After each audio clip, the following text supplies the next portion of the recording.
그 증거 조사 완료라고 일단은 판례에서는 어떤 그 증거 번이할 수 있는 그 시점을 이제 말씀을 하고 계시는데 그 약간 완료라는 시점에 대한 어떤 해석이 일단 주석서에 보면은 좀 이렇게 학설들이 몇 가지 나오는 것 같습니다. 일단 그 관점에서 일단 저희가 볼 때는 일단 피고인한테 가장 유리한 그런 시점으로 해석하는 게 맞지 않을까라는 어떤 그런 입장에서 그런 의견을 제출한 것입니다. 네.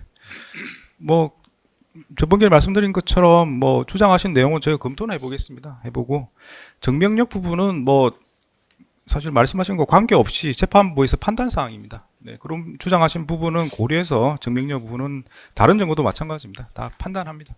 네. 네. 그리고 네, 오늘 일정상 뭐 오후 재판을 진행할 수밖에 없는 상황인 걸로 보이고요. 그래서 몇 가지 말씀을 드리겠습니다.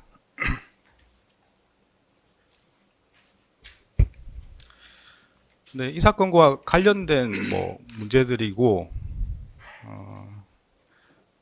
그리고 여러 가지 뭐 오해도 있을 수도 있고 해서 법원에서 여러 가지 뭐 의견을 말씀드린 게 더 명확하지 않을까 해서 말씀을 드린 겁니다.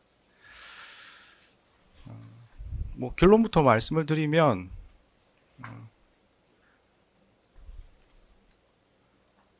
그 기존 기일에 있었던 재판 과정에서 이제 감치 재판이 있었는데, 관련된 감치 결정은 집행할 예정입니다. 네, 적법한 절차로 인적 사항을 확인해서 구치소에서 요구하는 요건을 맞추어서 집행할 예정입니다. 네. 그리고 추가로 말씀을 드리면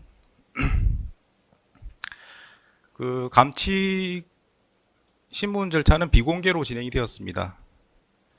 근데 그 신문 과정에서도 법정 모욕 행위가 있었습니다. 네, 권모라는 자는 재판부를 향해서 해보자는 거냐, 공수처에서 봅시다, 이렇게 진술을 했습니다. 네, 이 부분은 기존의 감치 결정에 포함이 안 된 별도의 법정 질서 위반 행위입니다. 법정 모욕 행위입니다. 이에 대해서는 별도로 감치 재판이 진행될 예정임을 말씀을 드립니다.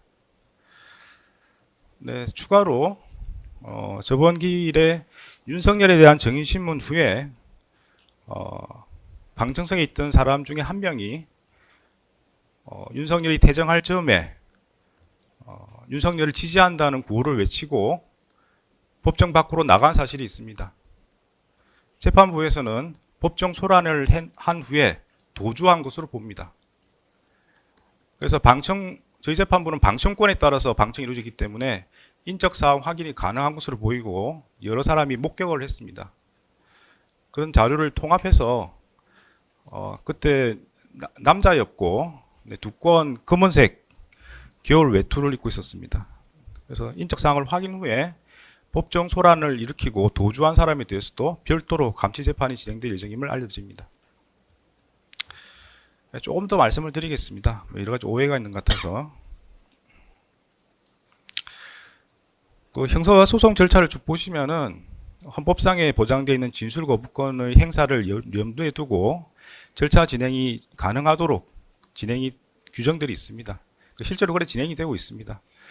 수사뿐만 아니고 기소, 재판 과정에서도 당사자가 진술 거부를 행사할 때도 그와 관련 없이 절차가 진행되도록 되어 있습니다. 유독 형 집행에서 개인의 이름과 주민등록번호를 요구한다는 것이 적절한지 한번 검토해 보실 필요가 있을 것 같습니다. 그리고 법원은 개인정보보호법을 충실하게 이행하고 있습니다. 재판부에서도 그 관련 자료를 알 수 있는 방법은 어떤 절차를 거쳐야만 알 수 있는 것이지 함부로 알 수가 없습니다. 또 어떻게 생각해 보면은 그 뭐 인적 사항이랑 뭐 개인의 동일성이라든지 이런 문제는 원래 처벌받아서는 안 되는 사람이 처벌받게 되는 그런 상황이 벌어지지 않도록 하기 위한 것입니다.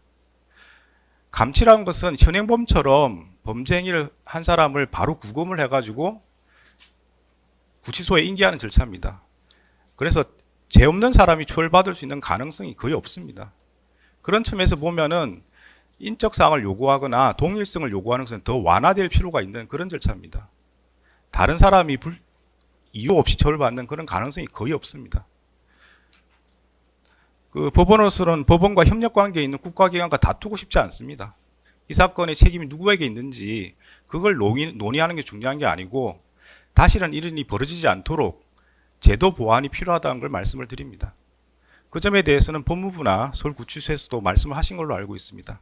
제도 보완이 필요하다고 하면 신속하게 제도 보완이 돼서 다시는 이런 일이 없도록 하는 게 중요하다고 생각합니다.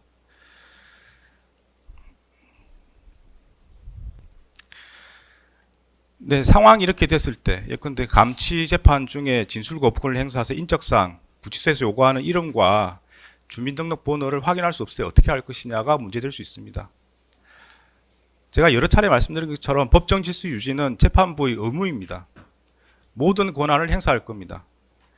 따라서 이와 유사한 상황이 반복된다면 법정 질서 위반을 한 사람에 대해서는 현행범으로 체포해서 경찰에 바로 인계하겠습니다. 법정 모욕 혐의로 형사 절차가 바로 진행되도록 하겠습니다.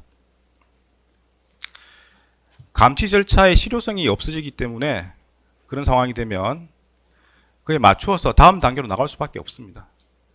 따라서 재판부에 부여된 권한을 행사해서 법정 질서는 더욱 엄격하게 유지될 수 있도록 하겠습니다.